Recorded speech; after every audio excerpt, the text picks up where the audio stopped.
except for I don't really have jazz hands because I never did the dancing thing. Hey, gang. It's Allison Crow, your favorite life coach. And today, first of all, I want to welcome replay viewers. Because other than Megan Winkler, you're the only ones who see this part of the video. Tracy Lee Wallace. Super fans, super fans, super fans. Tracy Lee, I'm sorry, Megan, you and your daughter, you just need to bring your daughter to Camp Starheart. Okay. Like, seriously, wouldn't that be fun? Okay. It's like we live together practically. So today I'm in, hi, Jamie. I'm in a little bit of a silly but serious mood. So the title of this live stream is Verguenza, Verguenza, Verguenza. And that is homage to Senor Borges, who taught me Spanish in high school. Verguenza, Verguenza, Verguenza. Who knows what Verguenza is? I don't know why I'm so goofy this morning. I guess I got a lot of sleep. I got my hair fixed this morning. Good morning. So here's what I want to talk about. Vergüenza, vergüenza, vergüenza means shame, shame, shame. And it's so funny because Senor Borges taught me that in somewhere between 9th and 12th grade. Hi, Radzi. Oh, good to see you. Shining in love. He taught me that somewhere and I never forgot it. There's a lot of Spanish I never forgot. But vergüenza, vergüenza, vergüenza. And what I want to talk about is why I am no longer afraid to say that I'm a life coach, I know it's shocking. And many, many, many people I know, I've seen article after it. I've heard people ask it. I know other coaches and colleagues. We have 1,000 names for what we do. Tracy Lee, it's spelled Verguenza. Vergüenza. And Spanish is spelled exactly like it sounds. And so many people have a hard time calling themselves a life coach because, I mean, Stuart Smalley, I'm good enough, I'm smart enough, doggone it, people like me. Or that guy on Saturday Night Live, down by the river. Gonna live in a van, down by the river. Okay, so being serious here for a second, I get it. I so get it. And I started out my career in early 2007. My Spanish teacher, Senora Whittleshire, taught me that word, yes. And I started out as what they called a productivity coach. My job was to help agents produce.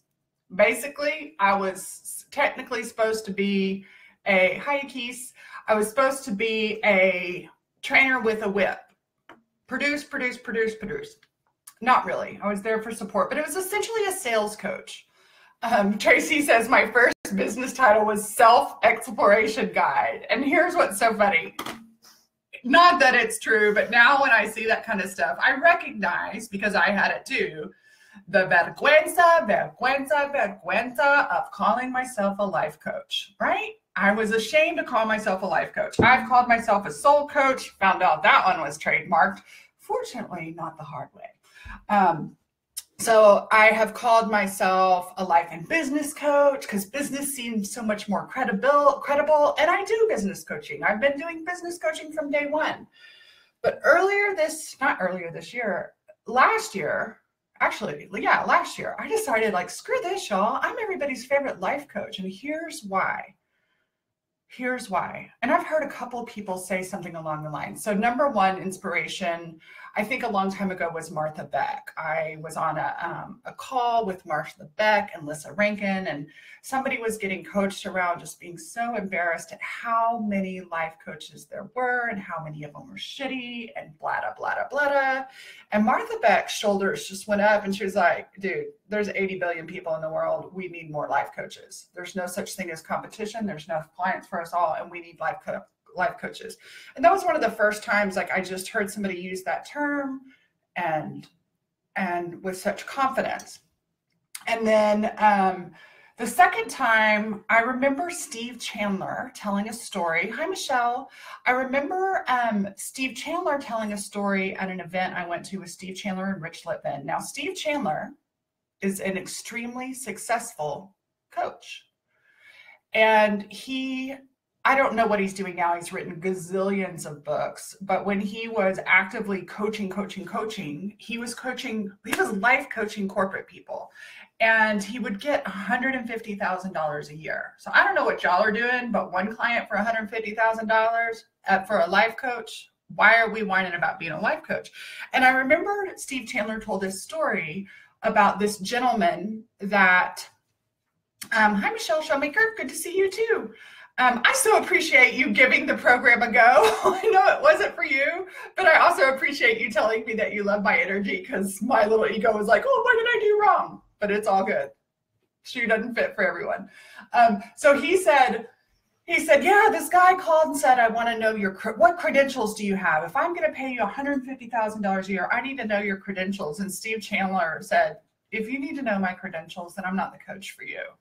And the guy was surprised, because most people would go, oh, well, I have this and I have this, and we would prove ourselves. And basically Steve Chandler said, if you're alive, I can coach you. And I just loved that. So first of all, Steve Chandler is like, this older man, this father figure. He's like this godfather of coaching. He's so dry. And I just love the confidence. At that time, I still didn't have, bye Jamie, I still didn't have the confidence to call myself a life coach, because there's 8 million people out there with a picture of themselves with their arms up on the beach and standing in a rice paddy in Bali and making all kinds of promises. And then I decided to pay attention to what actually was the experience of my clients. So I can honestly say that I've had over 30,000 coaching conversations. Over 30,000 of them. I have, they say 10,000 hours to mastery. I am starting my 13th year. Yesterday, February 7th, was the beginning of my 13th year of coaching. I have had gazillions of coaching clients. I have had shit tons of coaching training. I'm not certified. Well, I'm certified in some things. I'm not specifically certified in coaching. I'm certified in graphic arts facilitation, and I'm certified in visual coaching, but I didn't go to CTI, and I have been trained. And I've also trained coaches, and well, what's up, Miss Carissa? And I am going to be going to train other coaches. Super excited about this. I got asked to go train the coaches at the National Coaching League in coaching skills. So mama knows her shit. I'm good at this. And I don't coach one way. I have a range of modalities. But here's what's interesting. In all my coaching, especially when it was business coaching. So when I was hired to be a business coach, that was my number one job, was to be a business coach.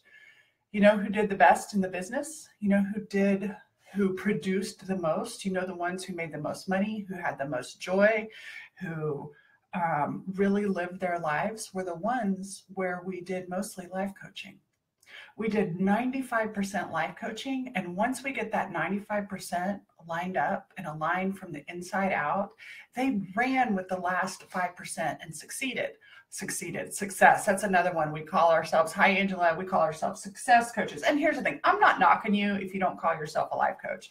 I just want to encourage all of you to really take ownership of the impact that we have on people's lives, and their business is just a part of it. So yes, got to move the gunk out of the way. And then here's the other thing I know about business coaching. I think business coaching is really consulting because technically coaching does not give anything to the client. It only creates the space for the client to give themselves. And so I would say that back when I was technically a productivity coach, is what I was a mindset coach and a business trainer or consultant. And to this day, I do life coaching, some business. I try to get my clients to think about it first, but I do a little bit of consulting. Right. And so I just realized that I don't care who I'm working. I don't care if I am working with somebody brand new. I don't care if I'm working with the most high-powered executive out there. I'm your favorite life coach. I'm a life coach. And I like this concept that if you're alive, I can coach you. It doesn't mean I want to coach you. I kept watching Breaking Bad, so we did this Breaking Bad this Breaking Bad marathon, my husband and I'd never seen the series before. We watched the whole series, and halfway through I was like, these people need life coaches, but I'm not going to be the one to coach them because they're too cray-cray. So the other thing about life coaching, so let me take a breath because I can feel myself starting to step over my words.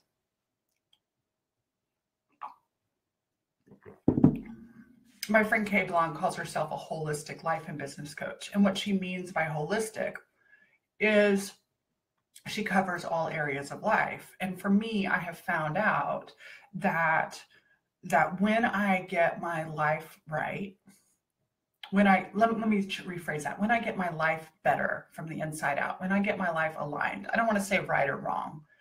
When I get my life aligned, my business starts going nuts. Do you know that no matter how much business coaching I do or have, if my energy and alignments and thinking aren't lined up, then my business sucks. And it's fascinating how if I just do my own personal spiritual mindset work without changing anything in my business thrives. And so I just really want to bring into the conversation. So here's the other thing. This is the other analogy. How many other professions, and I am a professional, I get paid big buku bucks for this shit, and I have for 12 years, okay? I make more as a life coach than I did as a realtor. I make more than I did as a teacher. I have a very lovely, sustainable, proven, six-figure, year after year income as a life coach. Why in the hell would I be ashamed of that? And I'm not taking advantage of anybody. I am not bullshitting anybody. I am delivering what helps and supports them in a range of places. And so let me ask you, what other profession is embarrassed to say what they are? If you go to a networking meeting or cocktail party, what other profession is embarrassed to say with confidence? And I get that part of the reason we don't say that we're life coaches because a lot of people don't know what that means, or they think, they have a story from Saturday Night Live of what a life coach is. Stuart Smalley, right? But here's the thing. People make fun of lawyers, they make fun of doctors, they make fun of professors, they make fun of moms, they make fun of dads. Everybody has so Stacy Haynes just joined. She's a stylist. Hi, sweetie. Are you coming to say hi? Rocky's coming here to say hi. I want to see Rocky. Say hi, Rocky. Hi, Rocky. You coming to say hi? Mama's working. Good boy. That's our new foster dog. That's a good boy. So all these other professions, all professions have somebody at some point makes a caricature of them. Somebody makes a caricature. So what do you have to believe about yourself to really own what you do? And maybe you're not a life coach, right? Like Michelle, I know that you're working with some other modalities and materials. I don't care what you call yourself, honestly. And I want to stop the shame of us being afraid to be a life coach. What I love, Brooke Castillo is so fun to watch with this because she's like, I'm going to be the first $100 million life coach. I'm going to be the first $100 million life coach. And she tells a story that one of her neighbors, hi, buddy. Yes, you're a good boy. She tells a story that one of her neighbors, and I can't remember what he does, but let's say he's a doctor or a lawyer, and he comes over and he's like, oh, I'm a doctor. I'm a lawyer. What do you do? And she's like, I'm a life coach. And they ask the husband, what does the husband do? Her husband, Chris. And he's like, I work for my wife, who's a life coach. And, they kind of look at her like, well, how do you afford this house? And how do you have this? And she's like, duh, I'm a life coach. And so I love this idea of raising the bar of confidence, raising the bar of confidence around life coaching, raising the bar of confidence around, it's not the industry. Michelle, you say something important here. So she says it's really encouraging because I've found people have a stigma about MLM companies and direct sales. Yes, stop the shame. It's only because people don't know, and that's when we can ask questions. So the same thing, people are terrified of MLM. People are terrified of realtors. People are terrified of coaches. People are terrified of lawyers. People are terrified, we're always afraid of getting sold. And that isn't because of the industry. That is because of an individual who's in the industry, not knowing how to explain what they do, not being personable, and probably being over salesy, right? So there's caricatures of everything. And what I want you to do is interesting. I had a client call me yesterday. I've been working with a realtor. He's a smart guy. He's been in sales his whole life. I looked at his properties. Most of his properties are overpriced. They haven't been selling. And so we talked about lowering the price on his properties, which sellers and listing agents often don't want to do. And then we agreed to lower the price. And then a few days later, he calls me and says, "Are you sure we should lower the price?" And I was like, "Lower the price." And he's like, "Don't you think if we lower the price, people are going to think blah, blah, blah." And it was like this energy of shoulders down. Don't you think if we lower the price, people are going to think we're desperate? And I was like, if you have the energy of desperation, you're going to come across desperate. But if you realize and look at the numbers and you tell your seller, we can either lower the price now by $20,000, or you can carry the house for another 6 months at $5,000 a month, and you're going to have spent way more than $20,000. We're lowering the price because we would like to make it attractive to buyers, right? And so it's the energy of that. And I was like, if you show up to your seller like a professional and lower the price and have a legitimate reason for lowering the price, as in you want to sell it, you don't want it to sit on the market. Y'all realize when a house sits on the market, it costs money.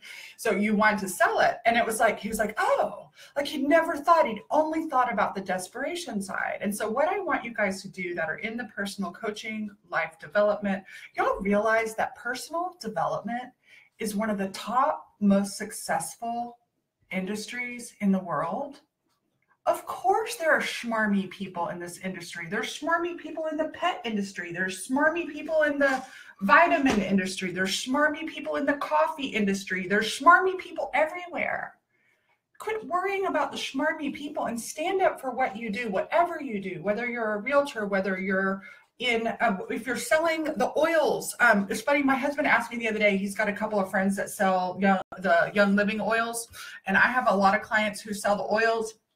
I love the oils. I don't sell them, but I love to buy them. And I have friends that do the beauty counter, and someone said, Michelle said the direct sales. I know quite a few people who are making gazillions of dollars doing that kind of stuff. Lots of money doing that stuff. I have a girlfriend, y'all, this is so cool. I have a girlfriend that I went to college with. She's actually really close with my sister, Jessica Honegger. Jessica Honegger, follow her on Instagram. So Jessica Honegger, and I cannot think of the name of her company right now, but Jessica Honegger started a direct sales company of items made from countries where people want to adopt children. And they did that to fund their very first adoption. And this woman has started this tiny little network marketing, and it does so much good. I love to get their emails and see their products and hear their stories. I don't even think of it as direct marketing sales. I know that it is, but I don't even think of it because of the way they present themselves, because the way they educate themselves, the way they tell their stories. And so this all goes back right there to that, the way you tell your story. How are you going to tell the story of what you do to the world? Are you going to tell it with confidence? I'm a life coach, bitch.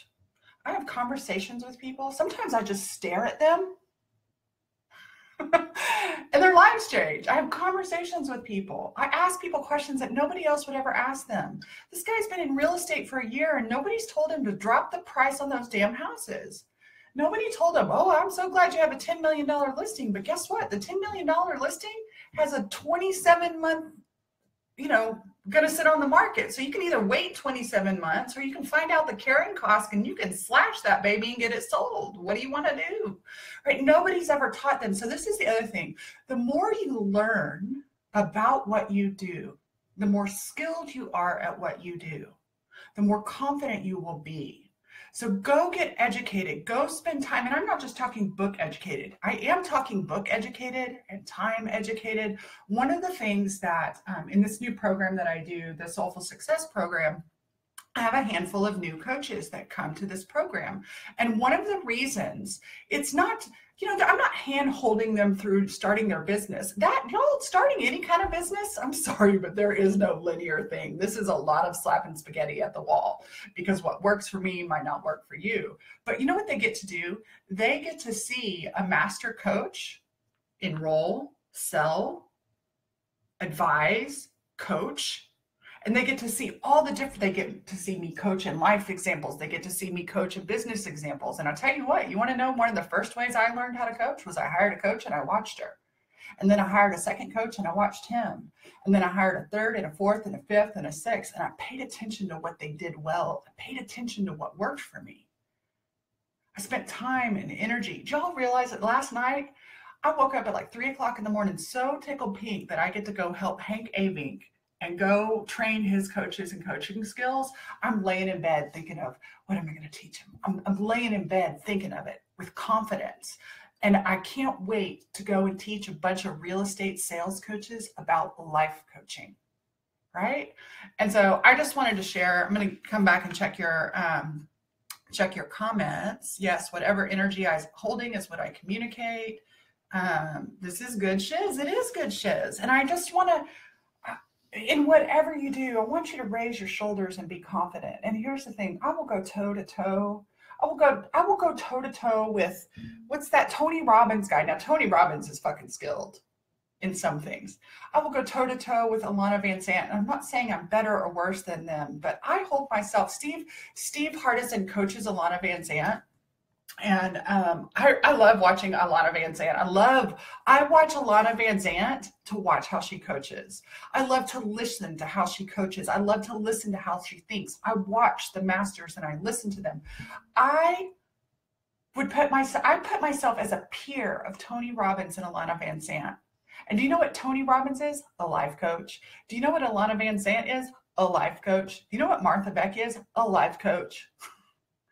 I'm a life coach. I'm your favorite life coach because I'm fucking funny too. Because I make fun of you while we do it. No, not really. I don't use Verguenza. Shame.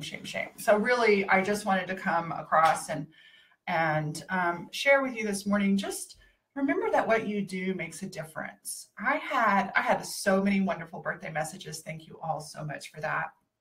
And one of the messages I got was from a fellow coach. That is a colleague. I've never actually coached him. I've talked to him on the phone a couple times. He's now a coach. He's now a sales coach for a Remax office.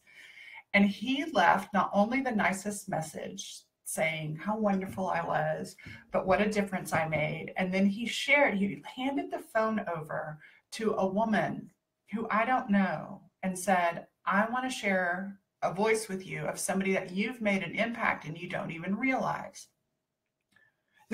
Don't leave yet, because this is gonna, I have this story and one other short one to tell you how confident you need to be, even though you'll never see the results. And this woman got on the phone and told me what an impact I'd made and how she was following me and how Ed Fordyce had shared with all these women my work. And I don't know these women yet. They're not necessarily connected to me. They're not telling me how wonderful I am. They're not paying me. But Ed is using some of my content and my videos and sharing it with these women. And I didn't even know that I was making a difference. That's the other thing that life coaching does, right? So the final little story I'll tell is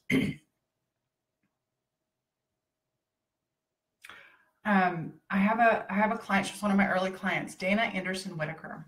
She is a real estate and coaching consultant out and a real estate salesperson out in California. And when her little boy was 5, when they were young, they lived in Las Vegas. They're still young. They wanted to move out to Las Vegas. She and her husband had a 5-year dream. He had a call with his coach. She had a call with me. And next thing you know, they're up and moving. They've moved forward their 5-year dream. So her little son, Carter, who's probably 10 now, it was his first day of kindergarten. And it was also Dana's first day back at work. Dana was no longer my client.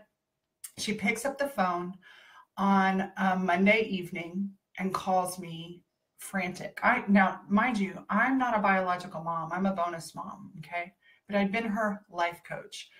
She calls and says, Allison, I came home. It was Carter's first day at school, his first day with the nanny, my first day back at work after having our younger daughter, and my son has thrown a hideous fit. He's pulled everything off the shelves. He's made a pile on the floor. He's actually asleep in this pile, but he, went on a rampage. And I checked in and I listened and I heard, I coached her through that. I did give some advice. And I realized that my coaching doesn't just impact my client, it impacts their children. I get to be another kind of mother. And so those of you, in whatever way you impact your clients, and you don't have to be a coach to do it, your clients, your friends, the people at the grocery store, that stuff gets passed on. And there's been many times since then that the lovely Dana Anderson Whitaker, Dana and Chris have shared with me that they sit with their kids and do my New Year's ceremony. I remember her telling me, teaching her children how to meditate, and that they picked a school because they're, and they don't need me. So they've adopted this and moved on. But at the time it was new for them to share this stuff down with their kids. And so you guys never know how far your ripples are going. You think that there you go, Tracy Lee, the ripple effect. The ripple effect is so powerful. But here's the thing. The ego doesn't get rewarded for the ripple effect. Every once in a while, you'll hear a little story, but your job is to keep going with confidence without hearing the stories. So that's what I wanted to share with you. Any insights or ahas that you got? This helps me be a conscious parent and teach my son how to work through life issues.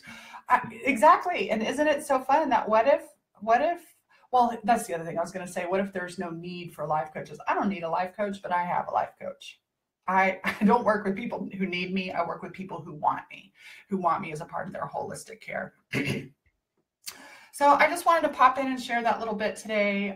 We have a life coaching session. So in my program, we have life coaching sessions and business coaching sessions. And I have a life coaching session with my life group today. Soulful Success is growing. Y'all know back in October when I started this thing, I was terrified it would fail. And it ain't failing. It's working. Mama's back on her expensive skincare. Thumbs up. Life is good, you guys. Be confident. Be proud. Don't be ashamed to call yourself a life coach. Call yourself whatever you want. But I will look any doctor, any millionaire, any Facebook Mark Zuckerberg, any gazillionaire in the eye and proudly tell them, I'm a life coach. This is my career. This is my business. And I'm a life coach and I have a life. I have a life into business. So I just wanted to share that goodness with you guys. No vergüenza, vergüenza, vergüenza. Thank you, Senor Borges, who I am friend with on Facebook, but who will never watch this, for teaching me vergüenza, vergüenza, vergüenza. I ain't scared to call myself a life coach. Bye, y'all.